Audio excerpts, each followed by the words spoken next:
কমতি কেন? ইন্টারিম জবাব চাই। লাঞ্ছনায় কমতি কেন? ইন্টারিম জবাব চাই। ইন্টারিম জবাব চাই। লাঞ্ছনায় কমতি কেন? লাঞ্ছনায় কমতি কেন? ইন্টারিম জবাব চাই। ইন্টারিম জবাব দে। লাঞ্ছনায় কমতি কেন? লাঞ্ছনায় কমতি কেন? ইন্টারিম জবাব চাই। ছাত্ররা সব বলল কেন? ইন্টারিম জবাব চাই। ছাত্ররা সব বলল কেন? ইন্টারিম জবাব চাই। লাঞ্ছনায় কমতি কেন? ইন্টারিম জবাব চাই। ইন্টারিম জবাব দে। লাঞ্ছনায় কমতি কেন? ছাত্ররা সব বলল কেন? ইন্টারিম জবাব চাই। ইন্টারিম জবাব দে। লাঞ্ছনায় কমতি কেন?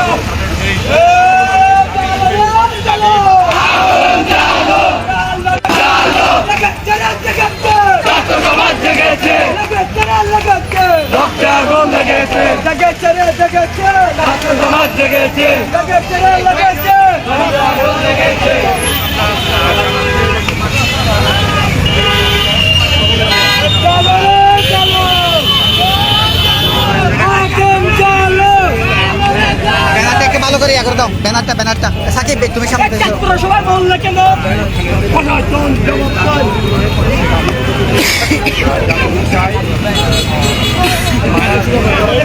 সবাইকে বলে দিতে চাই লাঞ্ছনায় কমতি কেন?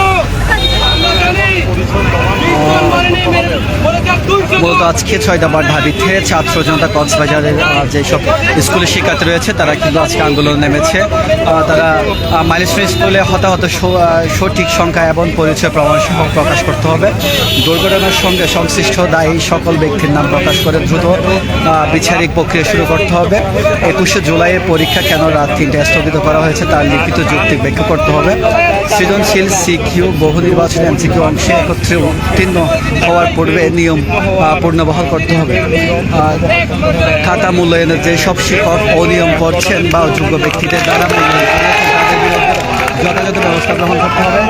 ভবিষ্যতে সকল বোর্ডের অভিন্ন নির্ভুল প্রশ্নপত্র নিশ্চিত করতে হবে এবং পরীক্ষার পূর্বে বিশেষজ্ঞ দ্বারা নির্বাচিত করতে হবে। এই 6টি দফা নিয়ে এই মুহূর্তে কক্সবাজারের স্কুলের শিক্ষার্থীরা এই মুহূর্তে আন্দোলনে নেমেছে। আমরা সরাসরি গঙ্গোসালা থেকে যুক্ত করেছি। এক মাসের মধ্যে বিচার সম্পন্ন করতে হবে, ক্ষতিপূরণ দিতে হবে, সম্পূর্ণ তালিকা প্রকাশ করতে হবে।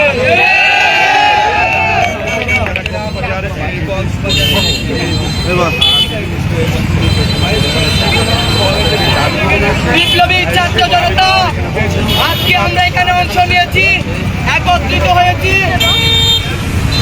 শুধুমাত্র আমাদের ছাত্র জনতার উপর বারবার যে সরকার আছে সেই সরকার আমাদের ছাত্র জনতার উপর নির্মম এক অত্যাচার তৈরি করে। আমরা সেই অত্যাচারের বিরুদ্ধে কথা বলতে এসেছি এবং কথা বলবো। আমাদের মারবেন, আমাদের কাটবেন, আমাদের দেশ ছাড়া করবেন, তবুও আমরা আমাদের বজ্রকণ্ঠে আমাদের ছাত্র হত্যার প্রতিবাদ করে যাবো ইনশাআল্লাহ। আজকের এই সমাবেশ থেকে বলে দিতে চাই, লাশ গণনায় কমতি হচ্ছে কেন? এখন তো আওয়ামী লীগ সরকার নেই, তবুও কেন লাশ গণনায় তাল বাহানা হচ্ছে?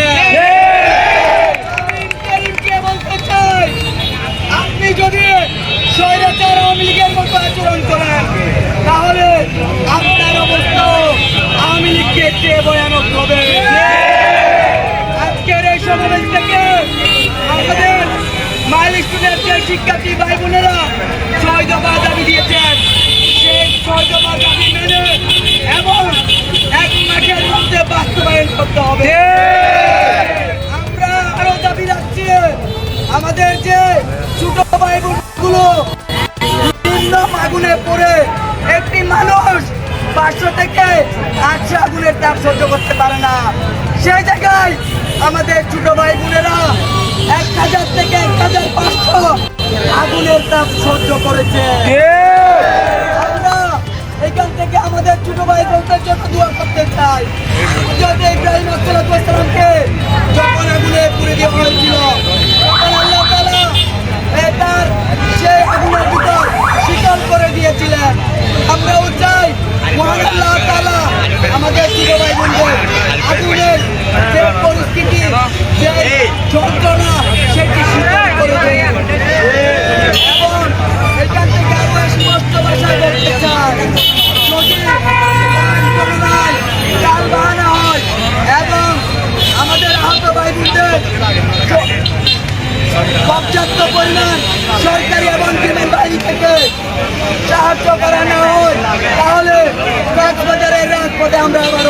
বাধ্য হবে। আমরা আরো জানান দিতে চাই, এই বিমান বাহিনীর যে বিমানগুলোর মেয়াদ উত্তীর্ণ হয়েছে সেই বিমানগুলো অতি দ্রুত বিমান গাড়ি থেকে উৎখাত করা হোক। শিক্ষার্থীদের প্রাণ নিয়ে নেয়, আমাদের ছোট ভাই বোনদের প্রাণ কেড়ে নেয়, সেই বিমান আমরা এই দেশে চাই না। যদি যদি সঠিক এবং সুন্দরভাবে দেশ পরিচালনা করতে হয় তাহলে নতুন ব্যবস্থাপনা করুন। আমরা 24-এ রক্ত দিয়েছি নতুন বাংলাদেশ গড়ার জন্য, এই টান বাহানা শেখার জন্য নয়। এবং পরিশেষে বলতে চাই, আমাদের বাইরে যদি সঠিক বিচার না পাই আমরা আবারও রাজপথে নামতে বাধ্য হব। আজকের এই প্রতিবাদ এই মুহূর্তে সংক্ষিপ্ত আকারে বক্তব্য রাখার জন্য অনুরোধ করছি আমাদের শ্রেষ্ঠ সুশান্তকে। আর কি সামনে আসো, তুমি আর কি সামনে আসো।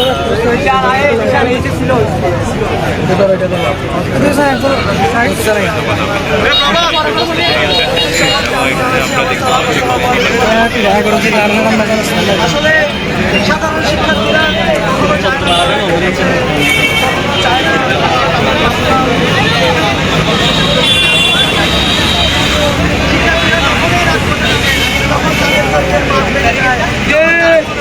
রাজপথে আসলে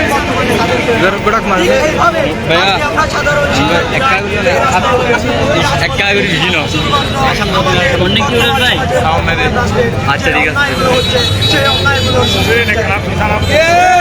লাউডলি বলো।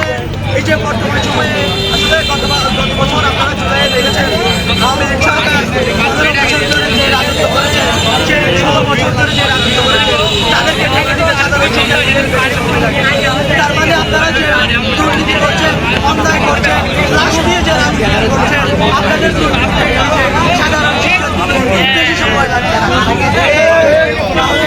এবার আপনারাই বুঝেন, আপনারা কি আপনাদের দায়িত্ব ঠিকভাবে পালন করবেন না শিক্ষার্থীরা আপনাদের প্রতি। আমি মাননীয় শিক্ষা উপদেষ্টাকে শ্রদ্ধার সাথে বলতে চাই, বিনয়ের সাথে বলতে চাই, বয়স তো হয়েছে, আর কত দায়িত্বটা সুন্দরভাবে পালন করেন না। রাতের 3টা বাজে আপনি পরীক্ষার্থীদেরকে জানাচ্ছেন যে তাদের পরীক্ষা হবে না, তাহলে আপনি কিভাবে একজন শিক্ষা উপদেষ্টা হয়ে নিজের দায়িত্বটা বলতে পারেন যে সুন্দরভাবে দায়িত্ব পালন করতেছেন। তাহলে আমরা মনে করতেছি আপনাকে ওই শিক্ষা উপদেষ্টার পদে থাকার কোনো দরকারই নাই।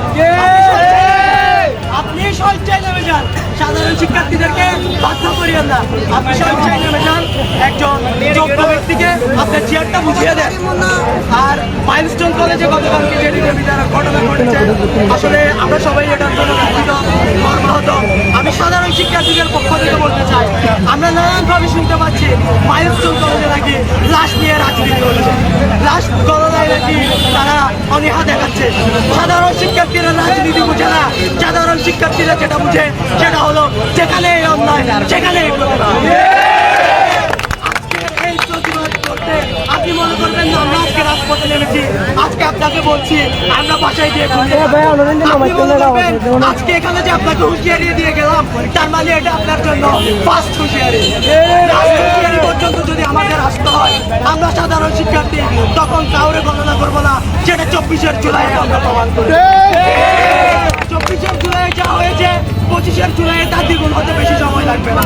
আওয়ামী লীগ সরকার, ফ্যাসিস্ট সরকার যা করে গেছে, আপনি সেই ফ্যাসিস্ট সরকারের মধ্যে আচরণ করে আমাদের সাধারণ শিক্ষার্থীদেরকে বুঝিয়ে দিবেন না যে আমাদের আবার রাজপথে নামতে হবে। আমরা আগে বুঝছিলাম, এখন আবার ঠিক করে আপনাদেরকে ঠিক করতে হবে। এখন বিভিন্ন দল বা বিভিন্ন রাজনীতি তারা তাদের দল দোষণে ব্যস্ত, কিন্তু আমরা সাধারণ শিক্ষার্থীরা তো আসলে এগুলো বুঝি না। আমরা একটা কথাই বুঝি, অন্যায় বাদ দেন, সুন্দরভাবে দায়িত্ব পালন করেন, সুন্দরভাবে দেশটাকে পরিচালনা করেন। এই বলে আমি আমার বক্তব্য শেষ করতে চাচ্ছি। আসসালামু আলাইকুম। ছাত্র জনতা, আপনারা সবাই খাবেন। গতকাল ঘটনার পর কারণ ছাড়াই রাজনৈতিক ব্যক্তিরা হাসপাতালে গিয়ে আরো গন্ডগোল সৃষ্টি করেছে। চাই না রাজনৈতিক ব্যক্তি কোনো হাসপাতালে গিয়ে সাহায্য করবে, সহযোগিতা করবে। যদি করতে ইচ্ছাই করে তাহলে রাতে 1000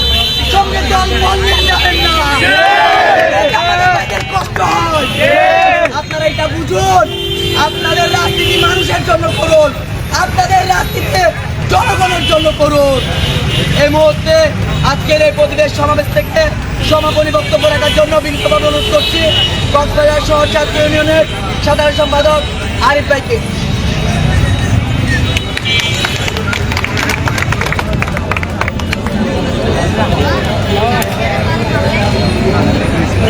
সংগ্রামী বন্ধুগণ, আপনারা সবাই জানেন যতবারই বাংলাদেশে দুর্ঘটনা হয়, দুর্যোগ হয়, যতবারই মানুষ মারা যায়, ততবারই কোনো না কোনো সরকার এইসব ঘটনাগুলোকে অন্য আরেকটি ঘটনার জের ধরে চাপিয়ে দেয়। কিন্তু বন্ধুগণ, এইবার তা হতে দেওয়ার কোনো সুযোগ নেই। বন্ধুগণ, এই যে দুর্ঘটনা, গতকাল মাইলস্টোন স্কুল এবং কলেজে যে বিমান দুর্ঘটনা হয়েছে, সেখানে যারা মারা গিয়েছে তারা নব্য শিশু। তাদের চোখে ছিল ওরা স্বপ্ন, তাদের ইচ্ছা ছিল আসমান ছোঁয়ার। কিন্তু বন্ধুগণ, কতটুকুই বা বয়স ছিল তাদের, তারা তাদের এই অল্প সময়ে পৃথিবীর খুবই কম সুখ নিয়ে মৃত্যুবরণ করতে বাধ্য হয়েছে বন্ধুগণ। কিন্তু তারপরও ইন্টারিম গভর্নমেন্ট তাদের লাশগুলোকে চাপিয়ে দেওয়ার অপপ্রচেষ্টা চালাচ্ছে। আমাদের প্রশ্ন, কেন? আওয়ামী সরকার তো নেই, এই সরকার তো জনগণের সরকার হওয়ার কথা ছিল। এই ইন্টারিম সরকার তো আপনার আমার সরকার হওয়ার কথা ছিল। তবে এই সরকার কেন আপনার আমার মা বোন ছেলে সন্তানদের লাশ গুম করায় সহযোগিতা করছে? আমাদের প্রশ্ন বন্ধুগণ, আমরা সবাই জানি বাংলাদেশের আত্মরক্ষা খাতে বিপুল পরিমাণ বিনিয়োগ হয়েছে বিগত বাজেটগুলোতে, কিন্তু তারপরও এই যান্ত্রিক ত্রুটি সম্পন্ন যুদ্ধ বিমান থেকে শুরু করে ট্যাঙ্কগুলো এখনো কেন ব্যবহৃত হচ্ছে বন্ধুগণ? তাদের উপর কেন নিষেধাজ্ঞা দেওয়া হচ্ছে না? যতবারই কোনো না কোনো সরকার এসেছে, বাজেটের নামে দুর্নীতি, বাজেটের নামে টাকা আত্মসাৎ ছাড়া কিছুই করেনি।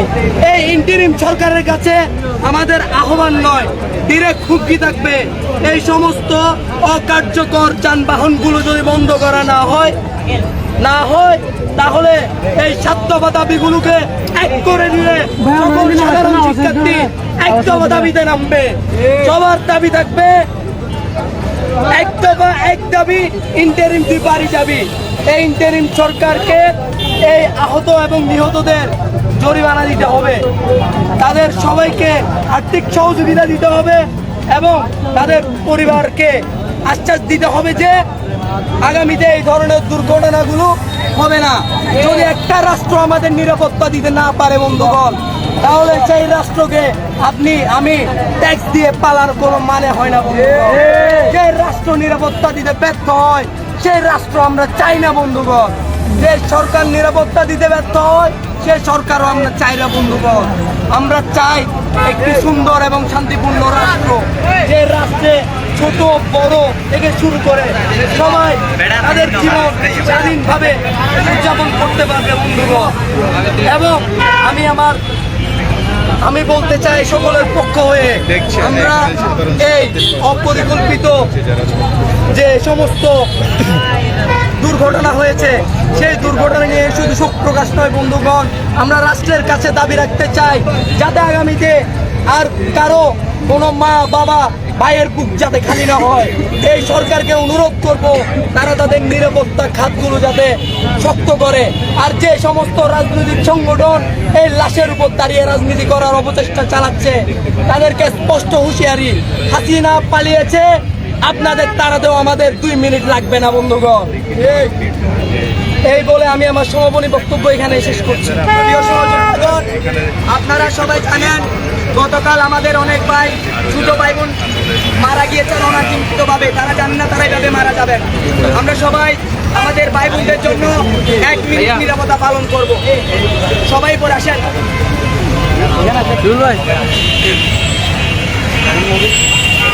নিরাপত্তার টাইম শুরু হচ্ছে 26